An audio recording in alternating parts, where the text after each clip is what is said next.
The stars above Alari Prime glowed like frozen lanterns in a quiet sky. Deep inside the royal palace, silence turned heavy. Princess Raylis stood still on her balcony, her long violet cloak fluttering in the cold breeze. Her heart, though, was burning. Her daughter, Princess Alira, only 7 cycles old, was missing. The incident had happened during a routine diplomatic visit to the elite station of Varnies III. Alira had gone to see the gardens with 2 trusted guards. Minutes later, all 3 vanished. No message. No demand. Just empty silence. The Alari Council was in chaos. Some blamed pirates. Others blamed humans. The tension between both races had been thin for years, and this was the spark many feared. Whispers filled the court like dust. Whispers of war. But Raylis believed her daughter was alive somewhere. Far across space, on a quiet human outpost. Near the border of neutral territory, Sergeant David Rourke wiped sweat from his brow. He had just finished repairing an old power unit. The place wasn't built for comfort, just survival. Rourke wasn't like most soldiers. He didn't smile much. He didn't follow orders blindly. He certainly didn't forget the past. Years ago, he had disobeyed a direct command to protect innocent miners from a crossfire. It saved lives, but cost him his rank. Now, he was here, alone, quietly watching the stars and pretending he didn't care. But that changed when the beacon arrived. It was weak, nearly broken, buried under data static. But Rourke's sensors caught it, silent. Distress call? Sent on a civilian emergency channel. Coordinates pointed to a derelict freighter drifting near the old smuggler lanes in neutral space. Nobody else was going to answer it, so Rourke did. The freighter was a dark, broken ship. No power, no signal, no heat. Rourke floated close in a small shuttle, activated magnetic locks, stepped inside with a pulse rifle in hand. The halls were cold and empty. Lights flickered. Trash floated in low gravity. It felt like a ghost ship until he heard the cough. It was soft, weak, but human-sounding. Rourke turned sharply and followed the sound. Behind a locked cargo container, he found her, a small alien girl. Skin pale gold, eyes deep green, and her long silver hair tied back with a frayed ribbon. She looked at him with fear. "It's okay," Rourke said, lowering his rifle. "I'm not here to hurt you." She didn't speak. Her arms hugged her knees tightly. Her cheeks were dirty. Her voice was barely a whisper when she asked, "Are you a human?" Rourke nodded slowly. "Yeah, name's Rourke. I am Princess Alira of the Alari," she said it proudly, despite her condition. "They took me, but I escaped. Please, don't take me back to them." Rourke blinked. "Princess Alira, the missing heir."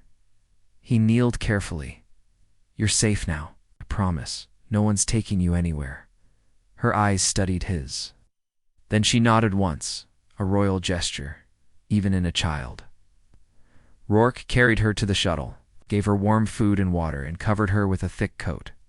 She stayed silent for a while, then finally spoke again. "They wanted me to disappear," she whispered. "They weren't pirates. One of them spoke in the Alari tongue. He said the throne would fall without me." Rourke listened carefully. This wasn't just a kidnapping. It was political. Maybe even a planned coup. If the wrong people found out she was alive, they'd try again. Fast, he knew he couldn't trust normal channels. Not with this. "We'll get you back to your mom," he said, starting the engines. Quietly. Safe. She looked at him with doubt. "You're just one soldier." "Yeah," Rourke said with a small smirk. "But I'm the stubborn kind." Yes. They moved through space. A warning flashed on his screen. Multiple ships incoming, unmarked, armed, fast. Rourke cursed under his breath. "Scavengers," he muttered. But something didn't add up. These ships weren't looking for parts. They were after his shuttle. Alira grabbed his arm. "They're the same ones," she said, eyes wide. "They came back." Rourke gritted his teeth. He turned off all external lights, dropped into a nearby asteroid field, began weaving the shuttle through narrow rock paths. His hands moved, fast, steady. The girl sat quietly behind him, watching every motion. One enemy ship fired a pulse cannon. Rourke jerked the controls, letting the blast skim the shields. He tapped into an old trick, a military decoy pod hidden in the shuttle's core. He launched it into the opposite direction. The enemies followed it. Silence returned. Hours later, when they were finally clear, Rourke turned back to her. "You did good," he said. "You didn't panic." She looked proud. "My mother says, panic is for those without purpose." He smiled, then paused. "Your mom's probably worried sick. Let's go bring you home." Illyra hesitated, then spoke softly. "You're not like the other humans." He raised a brow. "That's good, right?" She nodded. "You're a guardian," she said, using the old Ellery word. He didn't fully understand it, but somehow it felt right. "Back on Ellery Prime, Princess." Rayla stood before the empty throne room. Ministers whispered behind her. A report came in. A human shuttle was approaching under stealth code. Her heart raced. Could it be? She dared to hope. The stars faded into gray clouds of dust as Sergeant Rourke's shuttle entered neutral space. They had no official clearance, no escort, and no welcome waiting. But Rourke had a plan, or at least enough stubbornness to make one on the way. Princess. Illyra sat in the co-pilot's seat. She had changed into one of Rourke's extra jackets, which hung loose around her small frame. Her eyes stared quietly at the black void ahead, but her hands gripped the seat tightly. "You okay, kid?" Rourke asked, not turning from the controls. "I'm not a kid," she replied quickly. "I'm royal blood." Rourke smirked. "Sure you are. Still doesn't mean you don't get scared." Illyra frowned. But after a few seconds, she mumbled. A little Rourke nodded. "Good. Smart people feel fear. Brave people keep going anyway." That made her smile, even if just for a second. They approached the hidden asteroid base known as Black Lantern, an old secret refueling spot once used by smugglers. Now it was mostly quiet, forgotten by governments but remembered by those who needed to stay off the grid. Rourke contacted an old friend, a human mechanic named Kelso, who owed him a favor from years ago. Came the voice on the come. "Didn't think I'd hear from you again. Who's the passenger?" "Cargo," Rourke replied, using their old code. "Important cargo. Eyes only." There was a pause. "Dock at Bay 3, and Rourke. No trouble." "No promises," Rourke muttered, and guided the ship in. Inside the Black Lantern, the air smelled like burnt oil and recycled oxygen. The station lights were dim. People moved quickly, heads down, the kind of place where no one asked questions. If they wanted to live long, Kelso met them near the ramp. He was shorter, grayer, and even grumpier than Rourke remembered. "You brought a kid to this dump?" Kelso hissed. "Are you crazy?" "She's more than a kid," Rourke replied quietly. "She's Princess Illyra of the Alari." Kelso's face paled. "Are you out of your damn mind?" "Probably," Rourke said. "But she needs to get home. Quietly. I need your help." Kelso looked at the girl who stood tall despite her size, then sighed. "You always find the messes, don't you?" In a hidden corner of the station, Rourke and Kelso worked to modify a new transponder code, one that would make their ship appear like an Alari diplomatic vessel. Meanwhile, Illyra sat silently, reading a worn book about human ships. "She's smart," Kelso whispered to Rourke. "Doesn't act scared." "She is scared," Rourke replied. "She just hides it better than most adults." Kelso glanced over. "What's your plan after this? You think the Alari Queen's just going to throw medals at you and send you home?" "No," Rourke said. "I think she'll cry. Then the people who kidnapped Illyra will try to kill me. You always pick the easy jobs." Just as Rourke was finishing the code update, an alarm blared. Red lights blinked across the station. "Unauthorized ships entering zone." A voice crackled through the intercom. Rourke ran to the viewing port. 3 ships fast, armed, and sharp-edged dropped out of warp near the asteroid. Illyra stood beside him, her voice cold. "They followed us." "How?" Kelso asked. Rourke cursed. The decoy pod must have failed. They scanned us before it dropped. We need to leave. Now, but Kelso grabbed his arm. You take the girl. I'll distract them. No way. Rourke started. Don't argue, Kelso growled. I've lived a good life. You owe me nothing. She's royalty. That means something. Rourke stared at his old friend and nodded. The docking clamps released. Rourke's shuttle burst out of the station just as two of the enemy ships closed in. The third turned and began firing at the station, giving Kelso his distraction. Inside the cockpit, Illyra stared ahead. He's going to die, maybe Rourke said quietly. But he made a choice, same as me, same as you will one day. The shuttle shook from shockwaves. Rourke slammed a button, activating the fake transponder. Let's see if this trick works. One of the enemy ships hesitated. The new code flashed across their sensors, identifying the shuttle as an official. Ilari diplomatic vessel? By Ellery law. Firing on such a ship without approval was treason. The ship backed off. The others didn't care. A sharp beam of light scorched past their shields as the ship jolted. Warning lights screamed. Rourke pushed the engines to full. Hold. On, he shouted. Illyra grabbed the armrest, her jaw clenched. They ducked into a narrow asteroid canyon, bouncing dangerously close to the rocky walls. One wrong move, and they'd be vapor. Rourke gritted his teeth. His hands danced across the controls. He activated one last emergency trick, a burst charge flare that exploded in pure plasma. Blinding sensors, the chasing ship lost its lock. They escaped.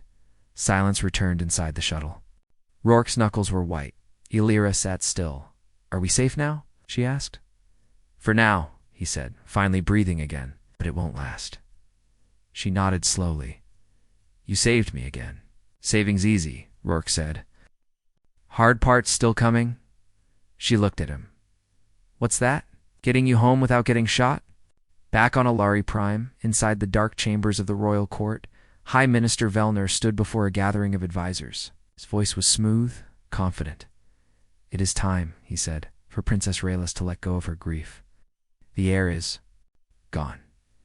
The people need strength, leadership, a new future. The room murmured in agreement.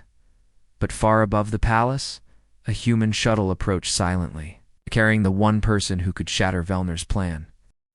Princess Raylis stood in her private chamber, staring at the last painting Illyra had made. It was childish, full of bright colors, uneven shapes, and stars with smiling faces. Bored, but it was the most precious thing she owned. Her daughter had been missing for weeks now. The council whispered daily about declaring Illyra gone, even dead. But Raylis refused to accept it. The mother knew. Her heart still felt the spark, small but alive, that told her. Illyra was out there.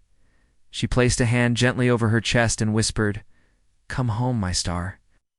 High Minister Velnor walked through the marble halls of the Ilari court with a cold smile on his face. His long cloak dragged behind him like a shadow. Every step he took echoed with power. The council trusted him. The military obeyed him. Soon he thought the throne would be his. All he had to do was keep Illyra from returning. And according to his spies, that task was nearly complete. Above the city, a small human shuttle hovered silently under a false diplomatic ID. Rourke sat in the pilot's seat, tired but focused. His body ached from the asteroid escape, but his mind stayed sharp. Beside him, Princess Illyra slept. She had curled into the seat, wrapped in Rourke's coat, her head resting lightly against the window. She had stayed brave through every moment, but she was still a child, and children needed peace. Rourke checked the sensors. Let's get you home, kid, he muttered. They landed on the outer edge of the Ilari capital in a private industrial zone. The city was made of silver towers and glowing walkways. The air shimmered with soft light, but Rourke stayed low, sticking to shadows and alleys. He contacted a name he had been given long ago, Dr. Sonari, a former royal scientist, who had once worked in genetics and truth verification. Sonari was old and suspicious when they met. You brought her here? She whispered, checking both ends of the alley. Do you have any idea what danger you've brought? She's the real princess, Rourke replied calmly. She needs proof. You're the only one who can give. Illyra stepped forward bravely. I am Illyra Rayla's daughter. I'm not afraid. Scinari stared for a long moment, then nodded. Come with me. Inside the lab, hidden deep underground, Illyra placed her hand on a glowing pad. A soft pulse scanned her blood, her skin, her voice. It lit up with green lights. Scinari's eyes widened. It's her, without question. Small crystal disc? This is a royal-proof sigil, Scinari explained. Only someone with true blood can unlock it. If you can get this to the High Council, they will have no choice but to accept her return. Rourke nodded. Then we'll go to the council hall. No, Scinari said quickly. The council is under Velner's grip. If he sees her alive, he'll act fast. He has spies everywhere. So what's the plan? You take her to the royal vault. It lies beneath the palace. Only royal blood can enter. Once she unlocks it, the truth will echo through the entire court. Orc looked down at Illyra. She stood tall, steady, and nodded without fear. I can do it.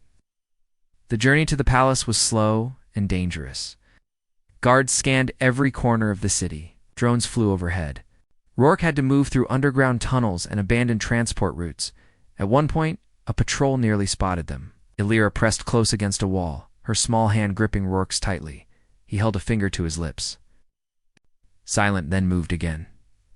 Finally, they reached the secret entrance, a forgotten garden gate from ancient times, covered in vines and dust. Rourke brushed it open. Inside lay the tunnel that led to the royal vault. The walls of the vault tunnel were carved from glowing stone. Ancient Ilari symbols shimmered softly along the walls. Responding to Illyra's presence, she stepped forward, unafraid. As the symbols lit one by one, "This is your bloodline's power," Rourke said. At the end stood a grand golden door, round and smooth.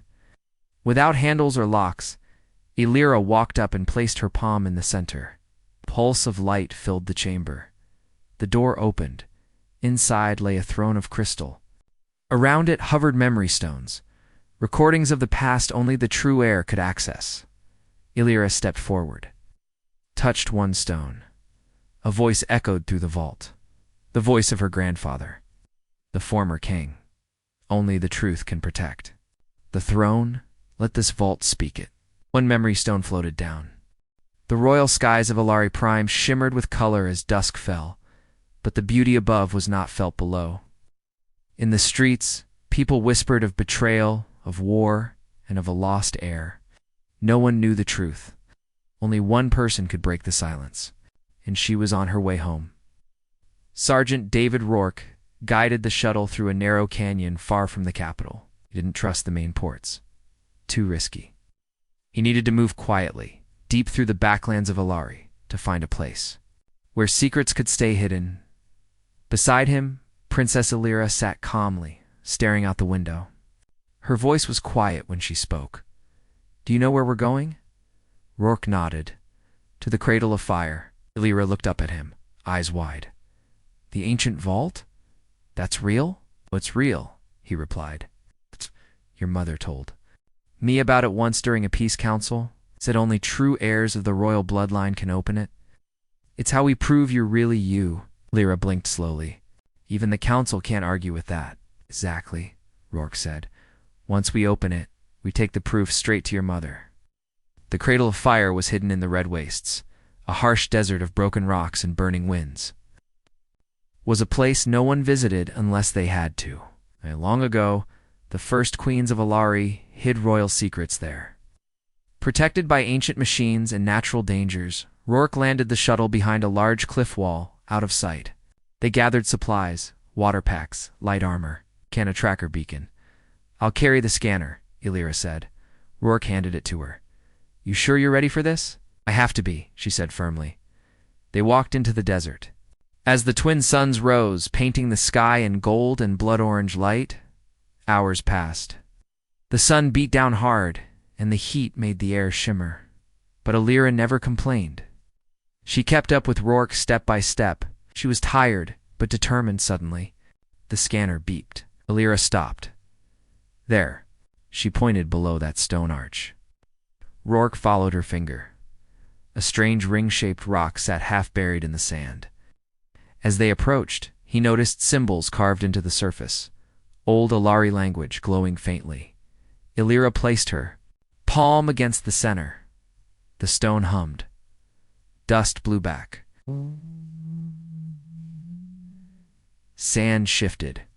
Then the ground rumbled, and a circular door began to rise from the earth. They had found it. The vault's entrance led into a dark tunnel lit by glowing crystals. Cool air flowed from within. The walls were lined with markings of past queens, history written in light and stone. At the final chamber, a large metallic door stood tall, sealed tight. In its center was a handprint scanner made from gold and glass. Illyra stepped forward and placed her hand gently on it. The scanner lit up. Lights moved rapidly, and a deep voice echoed through the chamber. Royal blood detected. Access granted. The door slid open slowly, revealing a single floating orb inside a crystal recorder. Rourke picked it up carefully and passed it to Illyra. "This is our proof." She nodded, but something in her face shifted. She looked uneasy. "What is it?" she asked. She hesitated. "I remember a voice. One of the men who took me," he said. "They were afraid of what's inside this vault." "You think there's more?" Rourke asked. She looked around. There must be something else here. They began to search. Behind the pedestal, Illyra found a small drawer sealed tight. With her touch, it unlocked. Inside was a small data chip labeled in Old Alari script. "Council Secrets Eyes. Of the Queen only," Rourke whistled. "That sounds important." Illyra's face was serious. "It might be the proof my mother needs to stop whoever betrayed us." Just as they exited the vault, a sharp sound pierced the air. The cry of a scanning drone. Rourke pulled Illyra down. "We're not alone." Up above, two hovercrafts approached fast, armed, sleek, and flying low. "They followed us again," Illyra whispered. Rourke gritted his teeth. "Then let's give them something to chase." They ran through the rocks, Rourke leading Illyra down a narrow path. Blaster shots cracked the stones around them. One grazed Rourke's shoulder, but he didn't stop. At the bottom of the canyon, their shuttle waited. Rourke tossed Illyra inside and slammed the door shut behind them. "Hold tight," he shouted. The engines roared. The ship lifted fast, just as enemy fire hit the ground behind them. Back in the air, Illyra sat beside him, breathing hard. Her small hands trembled. "You're hurt," she said, pointing at his shoulder. "I've had worse," Rourke muttered, patching it with a quick seal. "But they'll keep coming," she said softly. "They want to stop me before I get home. Then we make sure you do get home," Rourke said. "We've got the proof. We just need to get to the Queen." Illyra looked at the vault crystal and data chip. She nodded. "No more hiding," she whispered. "Let's end this." Back in the royal palace, Minister Vellner stood before the council once again. "The time has come," he said, with false sadness in his voice. "The Queen must declare her heir lost. I am ready to guide us forward." But just before the vote began, a palace guard rushed in. "Sir," he said breathlessly, "we've received a transmission from a ship bearing the old royal crest." Vellner turned, eyes narrowing. A child's voice was heard. Vellner's mask cracked for a second, and deep in his heart for the first time he felt fear. The golden towers of Alari Prime shimmered beneath the midday sun. The capital buzzed with tension. Rumors of a royal broadcast had spread across the city. Streets were quieter than usual. Citizens gathered around public screens, waiting. Something was about to happen. Inside the royal palace, Queen Raylis stood before a long mirror. Her royal robes were perfect, her posture was strong. But her mother's eyes were tired. Today she was expected to speak to the people.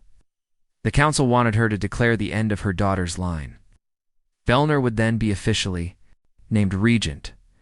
She touched the edge of her necklace once. Illyra's favorite, Toyan whispered, "Forgive me, my child."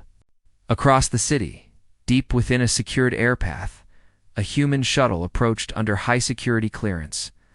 The old royal crest flashed on its side, the symbol of the first queen. The Alari military scanned the ship. confused but ordered not to fire. The code was ancient but valid. Inside the ship, Rourke adjusted the controls. Almost there, he said. We land in the royal garden. Princess Illyra stood beside him, dressed in a dark cloak. Her face was calm but focused. In her small hands, she held the crystal vault and the hidden data chip. Are you ready? Rourke asked. Illyra nodded. I want my mother. He gave her a small smile. Then let's go get her. In the palace throne room, nobles and ministers stood waiting. High Minister Velnor wore silver ceremonial robes. His smile was polite, but his eyes watched every corner of the room. Queen Raylis entered in silence. She looked over the crowd. Every step she took felt heavier than the last. Velnor stepped forward. Your Majesty, he said gently, before. The people, it is time. We mourn the loss of your daughter. But the throne must not remain empty. The Queen's voice was quiet. And yet, I feel her heartbeat. Velnor blinked. Your Majesty? A sound interrupted him, a sudden alarm. From the palace guards, unscheduled arrival at the central garden. Someone shouted. Venna turned, eyes narrowing. What is the meaning of this? Then came the voice, a young, clear voice, echoing through the chamber's broadcast feed. Mom, I'm back. The entire room froze. Velnor's face turned pale. Raylis dropped her ceremonial staff. She ran. The garden was alive with guards, their weapons raised, but none fired. They simply stood, silent, frozen. At the center stood Princess Illyra, holding the royal seal crystal, standing beside a tall, dust-covered, human in armor Rourke. Raylis stopped at the edge of the stairs, her eyes filled with tears. Illyra? She whispered.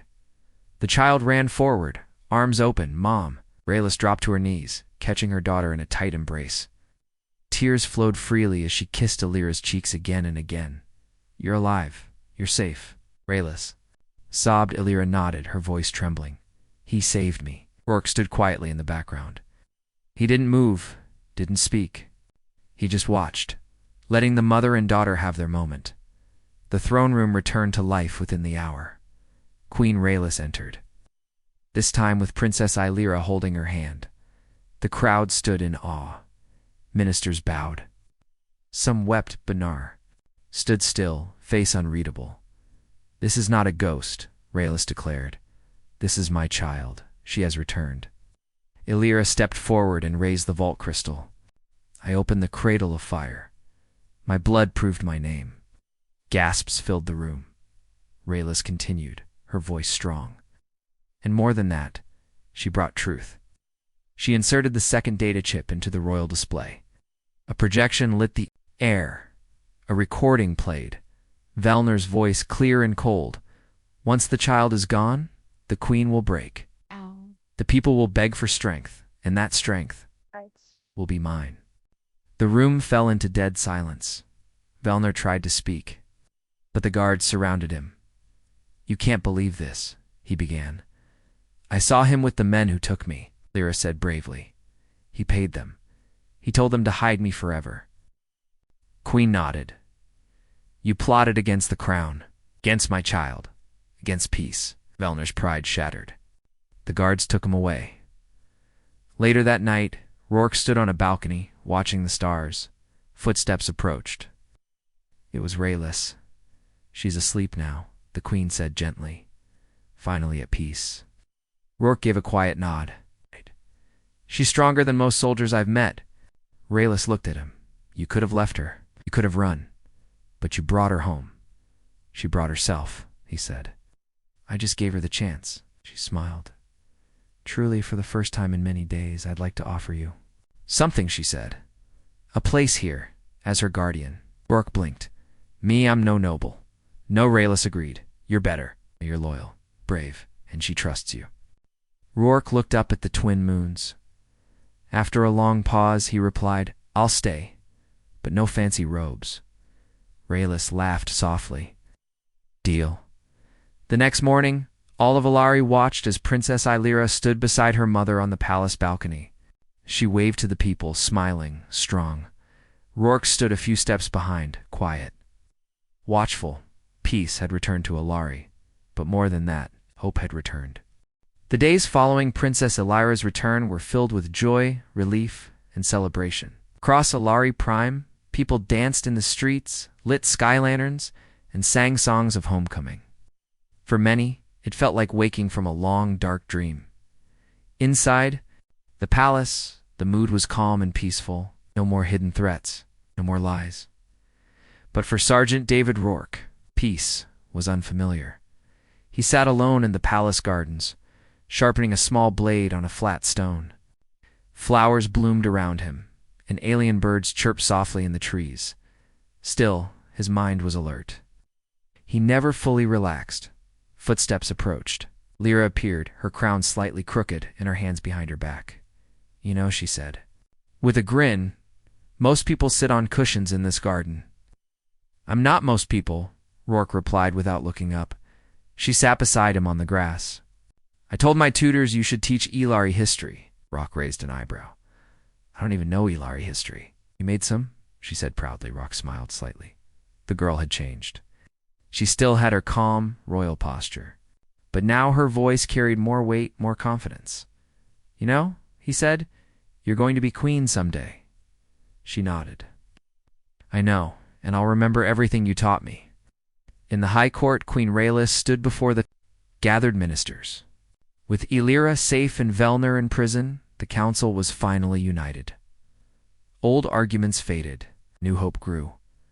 "Our future," Raylis said clearly, "belongs to unity, not fear. To peace, not power." She looked at the empty space beside her.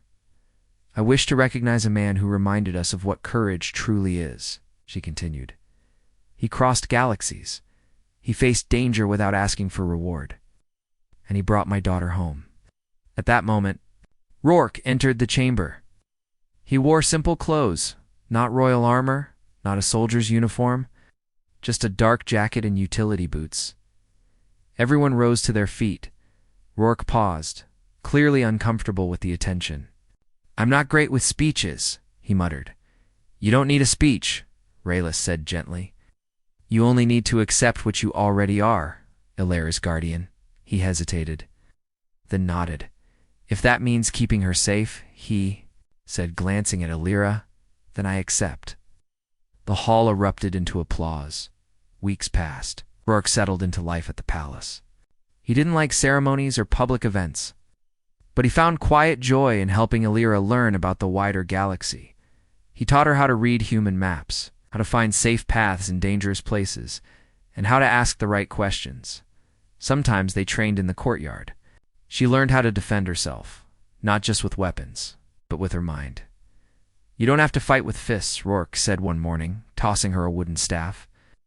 "Sometimes you win with silence. I'd rather hit the bad." One's first Illyra replied with a grin. He laughed, spoken like a true princess. One day an Ilari scholar approached Rourke with a box. This was found in an old human storage capsule. "We believe it belonged to you." Rourke opened it slowly. Inside was a metal, rusted, dull, but clearly valuable. It had the Earth military seal on it. Below it a letter never opened. He read it in silence. "From your brother?" Illyra asked.